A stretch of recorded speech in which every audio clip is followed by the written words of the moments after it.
Kazwai hama rinorava Sabata musi ushiti 11 July 2026.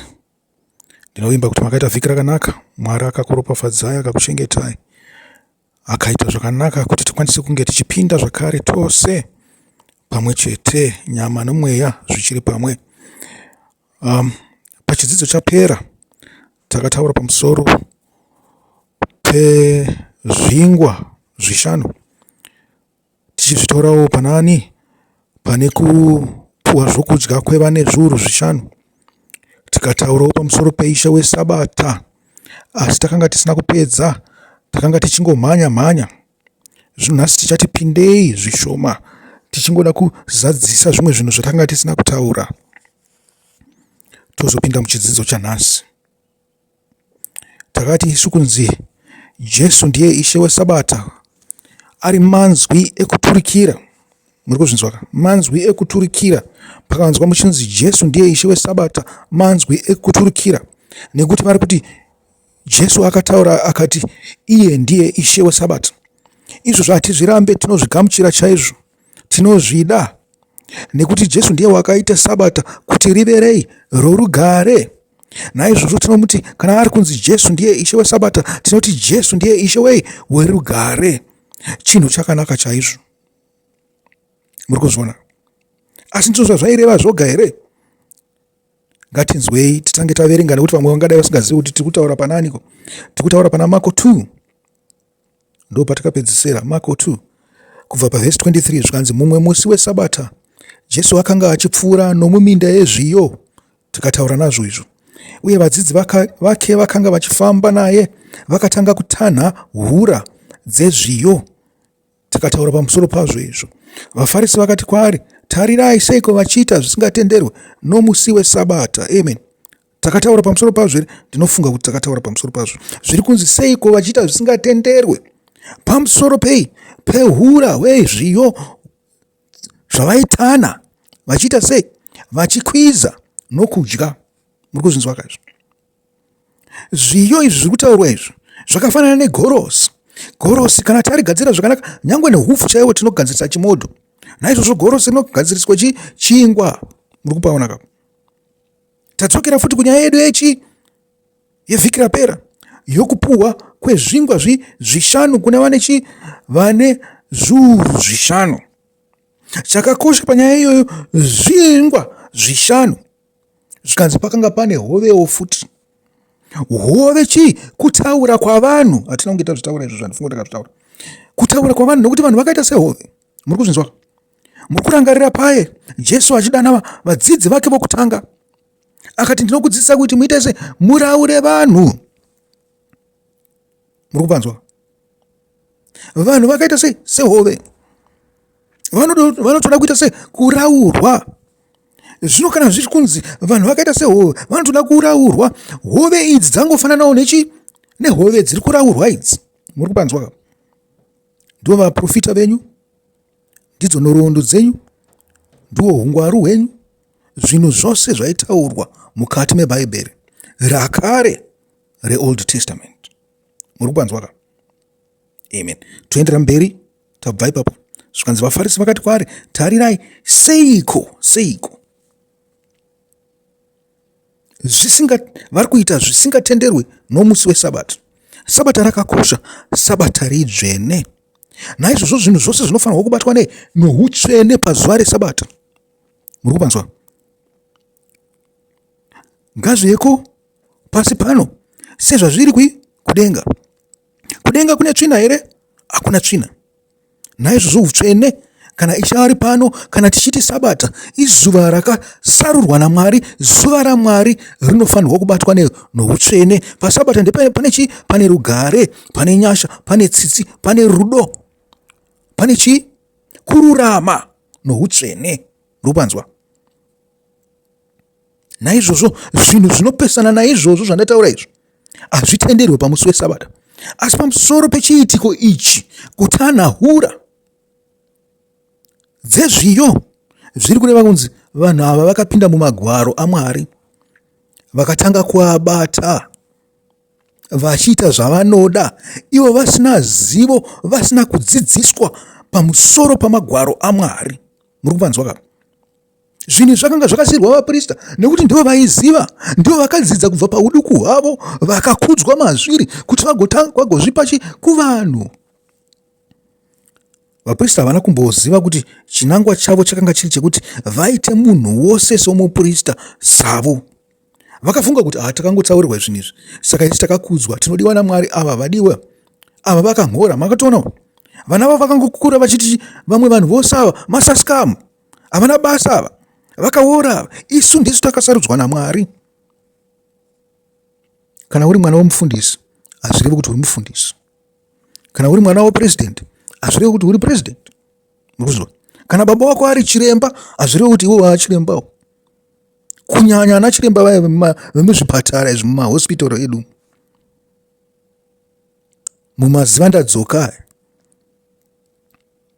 iwe haungambozviti waadhokta, wakapfeka dust coat watoo dhokta, wakutoenda kuchipatara kutopota uchirapa vanhu. Kwete. Muri kupanzwa? Hura hwezviyo ishoko raMwari, shoko ratanhwa kubva mumagwaro aMwari. Kare kwangu kusina bhaibheri vaitora kubva pana mabhuku aMozisi. Zvinhu izvi zvaifanirwa kutsanangurwa navarevhi navaprista, nokuti ndivo vakadzidza zvinhu izvi. Hongu ungadai uchizivawo zvako, uchipota uchitaurirawo mhuri yako, uchidzidzisa vana vako, munoziva. Asi kana wakubata zvinhu izvi uchitaurira vamwe vose pazuva reSabata, pane dhenja yekuti unodzidzisa vanhu zvisirizvo, unomhura Mwari, unorasha vanhu uchivaisa mudondo, watoita chivi chikuru pamusi mutsvene waMwari. Muri kupanzwa? Ndosaka zviri kubvunzwa izvo. Haisi nyaya yekuti vakatora zviyo vachidya, nekuti paSabata panovhumidzwa kudya. Haisi nyaya yekuti vakaita sevari kushanda mumunda, kwete, vanga vasingashande mumunda, vaingotora hura hwezviyo vachidya. Zvinobvumirwa izvo, hazvirambidzwe, nekuti kudya kunobvumidzwa paSabata. Pakunopera Sabata kwekwe tinotogara pasi todya, handi tichifara zvedu, usiku zati wasvika tinenge tichidya zvedu. Asi dzimwe nguva tinoita se tinotsanya Sabata rose. Uyu murau watakazvipa toga izvo. Kutsanya chaiko kunodikanwa naMwari kunotaurwa pana Isaiah 58. Kunotopesana nekutsanya kwatinoita. Pane kumwe kutsanya kwakanaka ikoko kukuzvinyima zvokudya zvomuviri. Asi handiko kutsanya chaiko kunodikanwa naIshe Jesu Kristu. Uku kungotsanya kwokuzvisimbisa, kuzvirovedzera miri, ndokwakashorwawo naPauro namazuva aya. Muri kupanzwa? Asi ndinoti muregere kutsanya here? Kwete. Dai muchitogara muchitsanya maSabata ose, ini zvakatondinakira, asi musamanikidzwe. Uchatsanya kana wakuda iwewe. Uchanyima muviri wako zvokudya kana wakuda. Zvikanzi akapindura akati, tapa vhesi 25. Hamuna kumboverenga here zvakaitwa naDhavhidhi navamwe vake pavakanga vashayiwa zvokudya uye vonzwa nzara? Amen. Mumazuva aAbhiatari muprista mukuru akapinda mumba maMwari akadya chingwa chakatsaurwa chinongotenderwa kudyiwa navaprista chete. Amen. Makudzwa nyaya yepa yakubuda manje. Chingwa chakatsaurwa chaitendera kudyiwa navaprista chete. Shoko raifanirwa kubatwa navaprista chete pazuva reSabata, vachidzidzisa vanhu nemo. Muri kupanzwa? Zvikanzi asi vanhu ava vasina kumbodzidza vanga kutopota zvavo vachidzidzisa vanhu zvavanoda nemusi weSabata. Zvikanzi uye akapawo vamwe vaaiva navo. Amen. Apa Kristu akuzvienzanisa nani? naDhavhidha. Dhavhidha wanga uri muprofita, wakapinda muimba yaMwari, wakanga ari muzodziwa. Vanhu venobva vaitozviziva kuti muzodziwa waMwari. Uyezve wakanga uri mukuru wehondo, uri pasi pani paAbhineri, uri pasi pani paSauro. Saka munhu anga akakudzwa panyika nezvinhu zvaMwari. Muri kupanzwa? Mambo nomuprista. Muri kupanzwa kapa? Nyange zvake akanga asati ava mambo, asi vaitoziva kuti ndimambo, uyezve muprofita, uyezve akasarudzwa naMwari, akazodzwa naMwari. Amen. Zvikanzi ipapo akati kwavari, vhesi 27, Sabata rakaitirwa munhu. Amen. Munhu haana kuitirwa Sabata. Takataura pamusoro pazvo kaizvo handi? Saka Mwanakomana weMunhu ndiye Ishe kunyange weSabata. Ipapo ndo pane kumwe kusanzwisisa kurimo mukati mavanhu. zvikanzi saka mwanakomana wemunhu ndiye Ishe kunyange weSabata. Ndo zvatatanga kutaura pamusoro pazvo kanhasi izvi. Mukupanzwa? Asi mwanakomana wemunhu zvinoreva Jesu chete here? Mwanakomana wemunhu hazvireve muprofita here? Makaenda kumagwaro enyu makanotarisa kumaprofita uko, hamungashaye 2 kana 3 vainzi mwanakomana wemunhu. Izita raidedzwa hani munhu wose aishandira Mwari. Izvi tingazviita sekuda izvi. Ndakambotaura pavhiki rapera ndikati musangoti munhu wese munhu, pakati pedu pane zvikara zvinofamba pakati pedu apa. Muri kuzvinzwa? Wamuri kuti munhu haazi munhu iyeye chikara. Muri kupanzwa? Namaitiro ake ndeye chikara. Vamwe vanobata mishonga inokuvadza, vamwe vanoponda, vamwe vanopomba, vamwe vanoita zvimwe zvinhu zvinonyangadza zvinenge zvichitevera mweya yamadzinza avo. Vamwe vane uroyi husingaiti. Muri kupanzwa? Vamwe vanongoromba nokuti zvakabvira kare mukati medzimba dzavo. Vamwe ndivo vanoshandisawo zvipfambo. Vamwe ndivo vanofukunura vanhu vanenge vakafa. Zvikara zvese izvozvo maitiro ezvikara. Vamwe vanovuka vachishandisa vanhu. Muri kupanzwa? Maitiro ezvikara. Haazi wose mwanakomana wemunhu, asi mwanakomana wemunhu handi Jesu chete. Muri kupanzwa? Munhu wose wakaita semuprofita, munhu wose unoda Mwari, unofamba munzira dzaMwari, unotya Mwari, unofamba akarurama, unoziva kuti kune utsvene hwatinofanirwa kupuhwa naMwari, mwanakomana wemunhu. Naizvozvo tichati chiiko pamusoro pekuti pakanzi ndiye Ishe kunyange weSabata? Muprofita Ishe weSabata. Munhu anotya Mwari Ishe weSabata. Zviri kurehwa kunzi chiiko pamusoro pamagwaro, nokuti nyaya yamagwaro iyi. Pamusoro pamagwaro zviri kunzi musaregedze kubata magwaro aMwari musi weSabata. Muri kupanzwa? Ndimi Ishe weSabata. Hamuna kuitirwa magwaro imi. Imi ndimi makapuhwa magwaro. Magwaro akaitirwa imi. Bhaibheri rakaitirwa imi.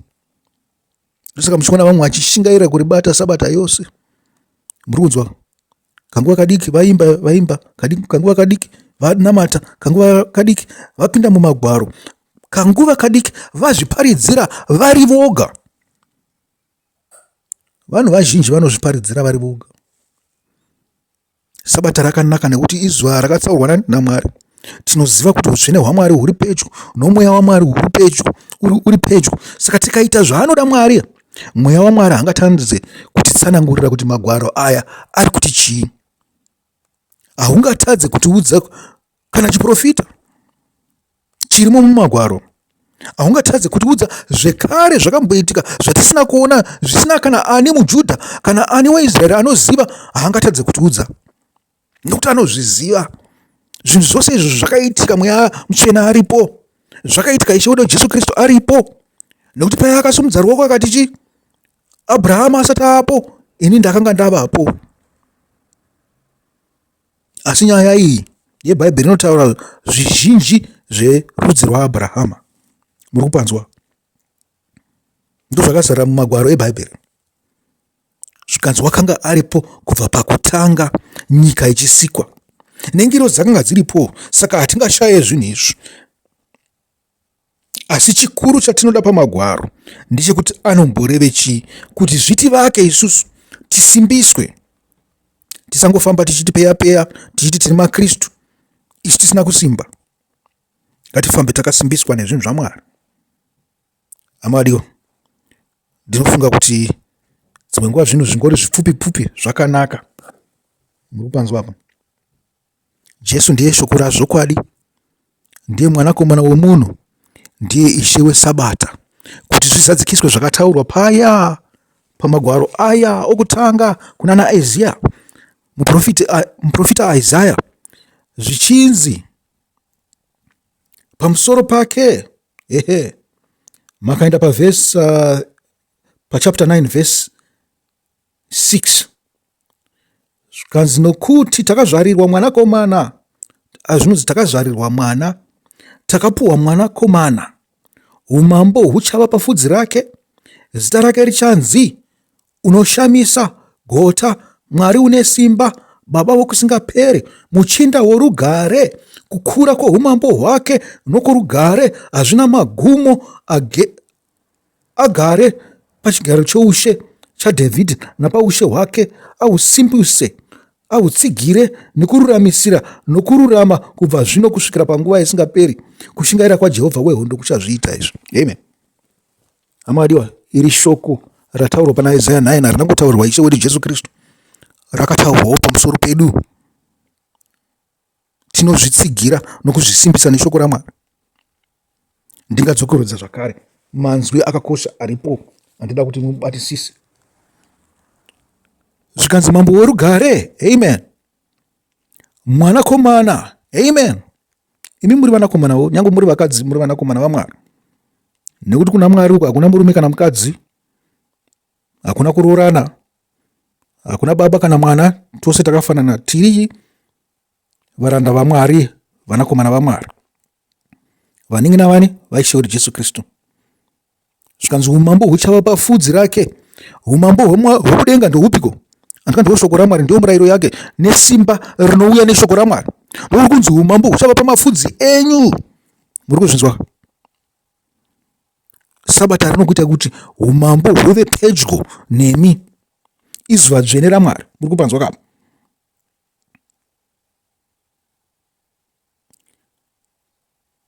Zvichanzi zita rake richanzi unoshamisa, gota, Mwari ane simba, amen.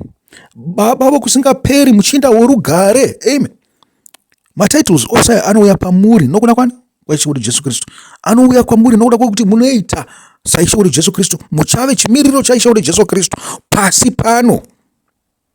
Ndisaka muchizviti maKristu, munogozviti maKristu musingaite zvaanoita sei kana iye akakubvunzai pamazuva akanga achirarama. Munozviti maKristu pakuti chiiko? Munotevera zvandinotaura here? Munoita zvandinotaura? Munopedzerei nguva muchinditi Ishe, Ishe, Ishe pakuti chiiko kwacho? Muri kupanzwa? Zvikanzi kukura kwoumambo hwake nokurugare hazvina magumo. Zvikanzi ticharamba tichikura kana mukaramba muchiita zvandiri kutaura izvo. Pamusoro peSabata, muchipinda mumagwaro, muchinyurura, muchiita chamunyurududu, muchiverenga magwaro, muchidzidza, mweya waMwari uri padyo. Zive kuti zvinhu izvi zvinoda kuitwa navanhu vanenge vazvisa mune zvinhu izvi. Masiya zvimwe zvinhu zvose zvenyika izvi, mapa pfungwa dzenyu nomwoyo wenyu kuna Mwari, mazvirovedzera pautsvene nokururama. Makuti Mwari takuda kugutswa nemi. Zvenyika tambosiya, toda kugutswa neshoko renyu, toda kugutswa kuti tinzwe kuti munoti chii, kuti murayiro wenyu unoti chii, shoko renyu rinoti chii.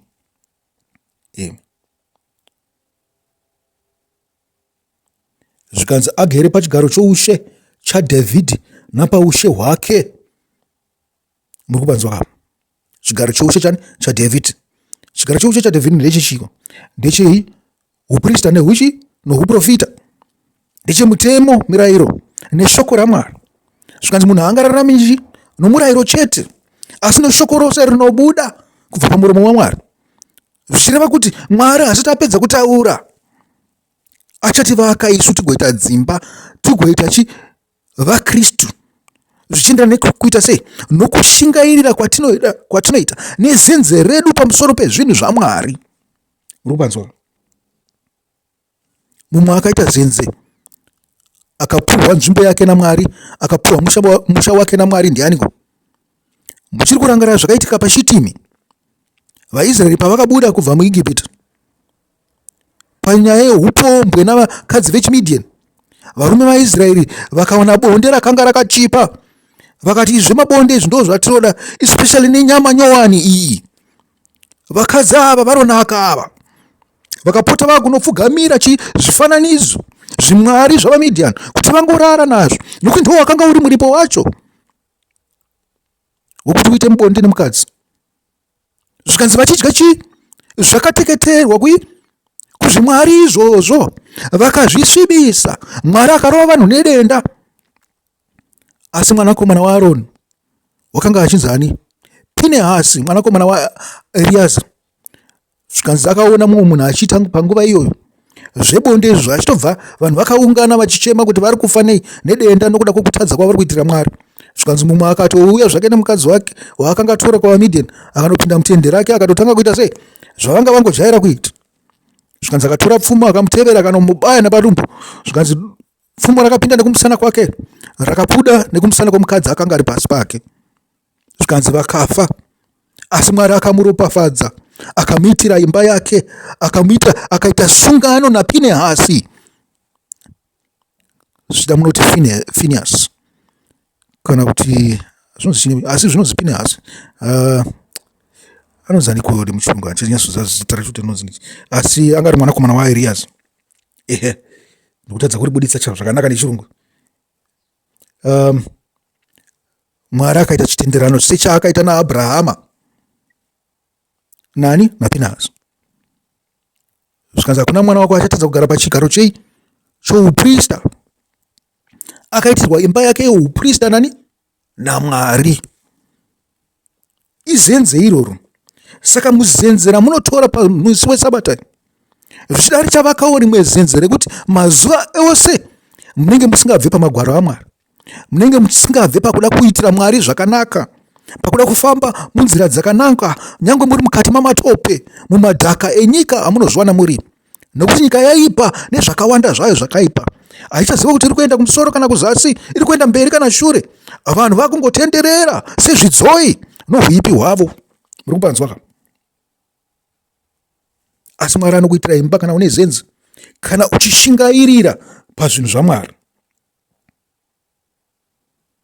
Zvikanzi kukura kwoumambo hwake nokuhugare hazvina mugumo, agere pachigaro choushe chaDhavhidhi napaushe hwake.